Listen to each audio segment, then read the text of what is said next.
Hi, I'm Anna Brode. I come from Reccan Diagnostics. We are a small SME company and we are behind the development of the Reccan immunoassay. SHIELD is a really interesting project to be part of. The pancreatic cancer is a group of patients that it has a really bad outcome, and there's a huge unmet need for this group. We hope that SHIELD can benefit the patients by getting them access to surveillance. If you have a genetic risk for pancreatic cancer, it would be beneficial to actually be in surveillance, staying there for quite a few years, to find the cancer earlier when it can be treated. Today, most patients, if you come in, you have symptoms, and once you get symptoms, unfortunately, the risk of dying is very high. We want to make a difference for the patients. I think that's the goal of SHIELD, finding individuals that could benefit from being under surveillance, have yearly testing for if they have started to develop the disease. And it's an uncommon cancer in the general public. So the genetic risk group, the individuals with family history, they are really important to have under surveillance. They are the one we actually can make a big difference. Finding the cancer early and treating them, that's the goal. The work within SHIELD and working together with different backgrounds, everything from technical partners to clinical partners, will give the patients a framework where they actually can seek information and also see if they are eligible to be included into screening. Once we find those individuals, either through the clinical partners, their internal networks, or through interested participants outside of the hospital, we can include them. We can take blood samples from them. They will be initially stored in biobanks.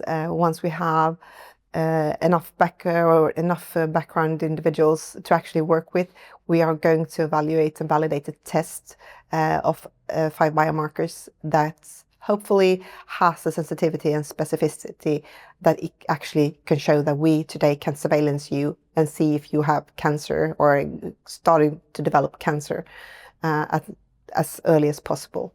And that will be the goal and the aim of the project, to see if this patient with a genetic risk or a family history have developed cancer or on the way of developing cancer, finding it early, being able to treat it. So that's the aim, really make a difference for the patient. Okay, today we are 1 year into the project. We have so far in the clinical side aligned on the clinical protocols and the basis for the project, set up everything when it comes to informed consents form and sample handling protocols, how to collect data in a safe way and secure the patient's identities. And sharing data over Europe, that has its challenges and on a legal basis. We are starting the project during summertime, so the clinical sites are ready. Everything is in place, or almost everything is in place, and we hope that in about 6 months' time we have our first data set being ready to hopefully be shared and have some interim data in maybe a year from now. So this is the coming project, or coming actions during the next time. The SHIELD project is really putting its hands down on what's important for pancreatic cancer community. We see already now that there are differences how patients are being managed today, or how risk individuals are being managed today.